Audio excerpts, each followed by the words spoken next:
Tigger, Hive, and Seek. Dum diddy dum dum, honey for my tum-de-tum-tum, Pooh sang. He opened the cupboard and took down his honey pot. Pooh stuck his paw in the pot, pulled his paw out, and licked it in it. All he tasted was fur. Said Pooh, it would appear that my honey pot has disappeared. I wonder how. Just then he heard a rumble. It was coming from his tummy. Don't worry, Pooh patted his tummy. I have another honey pot outside. Remember? It's there for emergencies. His tummy rumbled louder. I agree, Pooh said. An emergency is whenever your first honey pot is empty. Pooh and his tummy went outside. Pooh stuck his head and arms into a bush. He pulled out a honey pot and lifted the lid. This honey pot was empty too. How odd, said Pooh. Why would it be called a honey pot if it's just an empty pot? Perhaps we'd best call the super sleuths, Pooh said to his tummy. They can help us solve the mystery of the missing honey. Pooh's tummy rumbled in agreement. Pooh hurried to the sound of the sleuther siren. Then he hurried to the changing tree. When Pooh reached the changing tree, Darby, Buster, and Tigger were already there. It's time to slap my cap, Darby said. Once everyone had changed into their super sleuth outfit, she said, let's say the super sleuth oath. Any time, any place, the super sleuths are on the case. Darby looked through the binoculars to see where the finder flag was telling them to go. Pooh, she said, the flag is telling us to go to your house, but you're here with us. Did you sound the sleuther siren? Yes, Darby, I did, said Pooh. Well, what's the problem then, Pooh boy, asked Tigger. Whatever it is, we'll fixate it in no time. I'll tell you when we get to my house, said Pooh. At his house, Pooh showed Darby and Tigger the empty honey pots.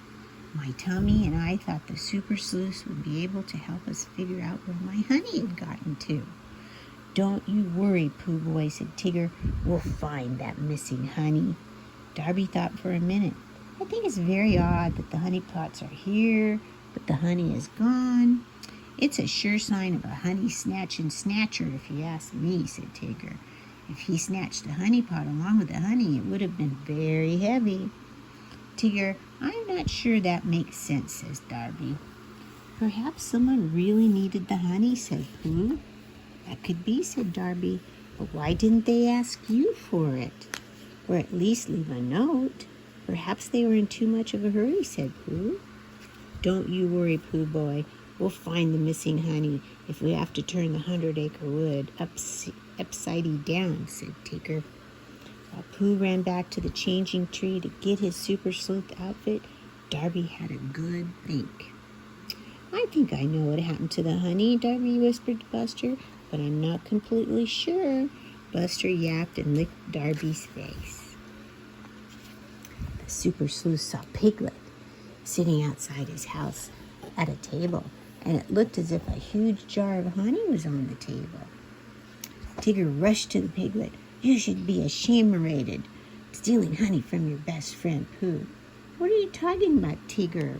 Piglet cried. Tigger pointed at the jar on the table. Are you going to deny that these stickety stuff is Pooh's honey? Yes, Tigger, I am, said Piglet. It's not honey. It's... Before Piglet could say another word, Tigger stuck his paw in the jar and then his mouth. Glue, Piglet finished. Glue was all Tigger could say. His paw was stuck to his tongue. I knocked my favorite face over this morning and came outside to put it back together, said Piglet. While Darby helped Tigger unstick his paw from his tongue, she explained to Piglet what was going on. We're terribly sorry, Piglet, said Pooh.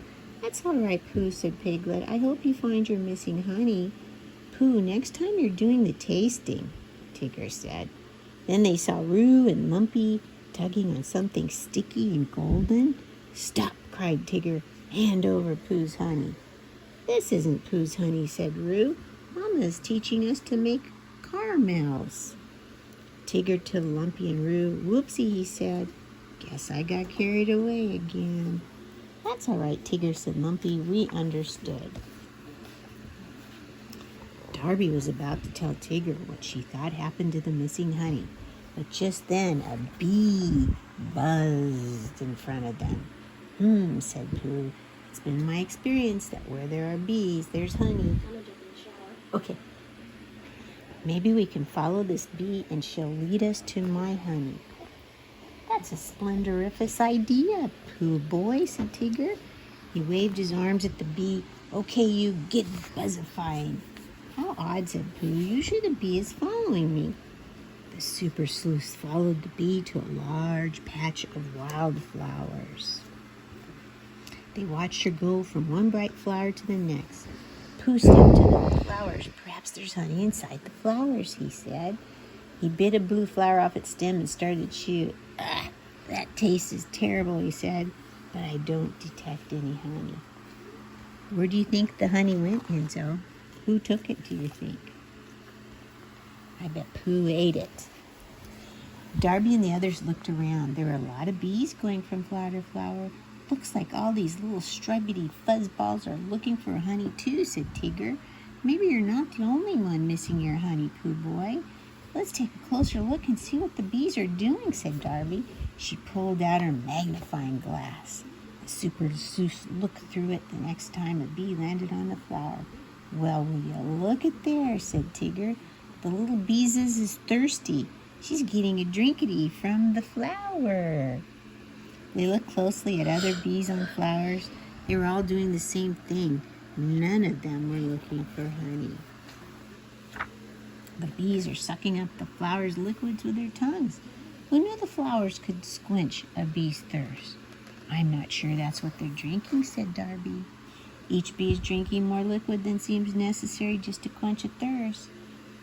Tigger grabbed a magnifier from Darby. He watched a bee drink.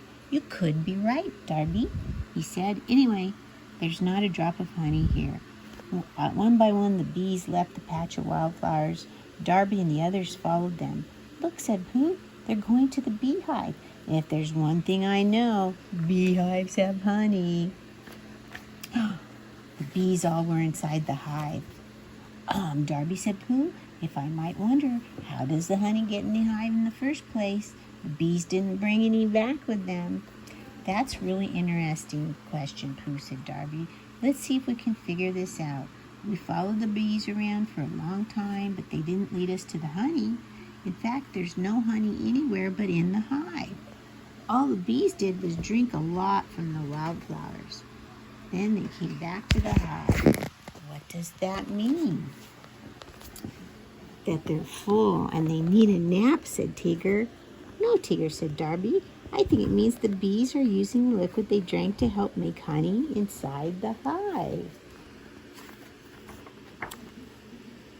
Okay. Well, I'll be, said Tigger. I'll have to thank the bees next time I see them, said Pooh. But this doesn't solve the mystery of Pooh's missing honey, said Tigger. About that, said Pooh, I seem to remember dreaming last night that I ate 2 pots of honey. Perhaps I really did. That's kind of what I thought happened, Pooh, said Darby. Another mystery is history, said Tigger. So Pooh ate the honey, and he forgot that he did. That was a good story, huh? Another mystery is history.